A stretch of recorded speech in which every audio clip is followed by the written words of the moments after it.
tonight, guilty of... Hello. First tonight, the father found guilty of murdering his 7-week-old baby daughter. In her short life, Lea Akinrelli was repeatedly assaulted. She had a fractured skull, a fractured thigh, broken ribs and fingers. She'd suffered brain damage and had been bitten on her face and hands. Paramedics found her lifeless at home in Whittlesea in Cambridgeshire in December 2006. Today at Ipswich Crown Court, her father, Olusola Akinrelli, wept as he was convicted of her murder. This is Lea Akinrelli, who lost her life at just 7 weeks old. And this is the man who killed her, Lea's father, Olusola Akinrelli. On December the 18th, 2006, paramedics were called to the family home in Whittlesea. Lea died 12 days later when her life support machine was switched off in hospital. Giving evidence to Ipswich Crown Court, Home Office pathologist Nat Carey said Lea had suffered a skull fracture, fractures to her ribs and thigh bone, as well as bites to her nose and fingers. As he stood for the verdict, Mr. Akinrelli closed his eyes and clasped his hands as if to pray. But when he heard the word guilty, he crumpled back into his chair and began to cry. It's an evil thing to do. I mean, I think, you know, we all love and cherish children, and to know that, you know, a father has actually murdered his child, it just fills me with sadness. Today, Cambridgeshire Local Children's Safeguarding Board said they would carry out a serious review of Lea's case, which will look at the nature and circumstances surrounding her death and whether there is any learning for any agency or organisation in Cambridgeshire. Earlier, Lea's mother, Kelly Inman, had pleaded guilty to allowing her death. But why didn't she speak up? In court, Miss Inman said, "I was too frightened. I thought he'd end up hitting me. I just couldn't do it." I accept all the evidence that was put forward in mitigation, but nonetheless she was the mother of the child, and I think it quite reasonable that the mother of the child is the first line of defence, from within or without. She should have said something. I think she should have said something. She should have known and behaved in a manner that a mother would do in order to protect her child. Olusola Akinrelli and Kelly Inman are due to be sentenced later. The judge today asked for psychiatric reports on Mr. Akinrelli before deciding on how long he will spend in prison for killing his baby daughter. Mike Liggins, BBC Look East, Ipswich. A police investigation is underway into complaints that pupils at a primary school in Essex were locked in a tiny room as punishment. 2 people have been suspended pending a full inquiry. One of them is the school's head teacher. There was a police presence outside Coppins Green Primary in Clacton today. Feelings are running high. A recent demonstration by parents worried about how discipline is being handled had to be called off when tempers flared. This is the school's head teacher, Stuart Livingston. He's now been suspended along with another member of his team. Officials say there had been a number of complaints about disciplinary procedures being used here at the school. That prompted the chair of governors to take action. In a statement, officials add that this is a precautionary measure and pending further investigation by Essex County Council and Essex Police's child protection officers. No further comment will be made at this stage. Parents like Samantha Shinner say they're angered by reports that pupils were put into a room measuring just 8 feet by 6. It's been claimed there was no handle on the inside and staff held the door shut until the child calmed down. I think it's absolutely appalling. There's no way a child should be locked in a room with no handle. You don't do that to a child in your own home. And there's a lot of children being out there abused.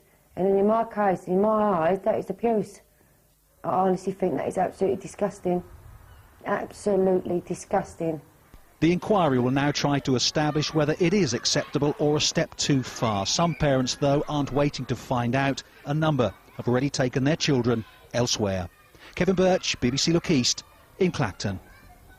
Well, Terry Hayden is a former teacher who now lectures in education at the University of East Anglia. Earlier, I asked him whether there were strict rules for teachers on how they're allowed to discipline pupils.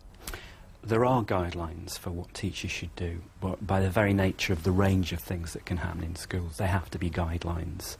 So, Clause 550A in 1998 established that teachers can use the minimum reasonable force in order to protect the safety of other children or their own safety.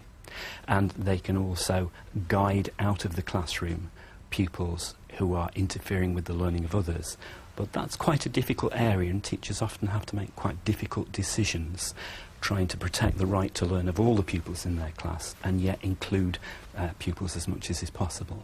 So does it come down often to the leadership of a head teacher as to how those rules are interpreted within a school? Most schools, I would say nearly all schools, have discipline policies and discipline frameworks that are known to all the teachers, so they work collaboratively, consistently and fairly, and that pupils know where they stand. But often teachers have very difficult situations to face, and it is difficult to maintain a perfect climate in a classroom and yet accommodate pupils who may find learning difficult, or who don't want to learn, who don't want to be there, and can be very, very challenging in terms of their behaviour. And is the situation getting worse? Are we seeing more discipline problems now? Certainly in terms of international research, there's evidence to suggest that it's more difficult for teachers in this country because not all pupils and parents have a high level of respect for education. In many other countries, Pacific Rim, Russia, Eastern Europe, pupils think that education is very precious and very important, and that's a parental perception as well.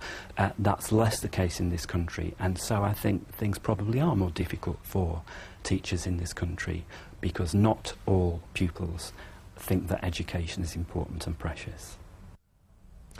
Tributes have been paid to the latest casualties of the war in Afghanistan.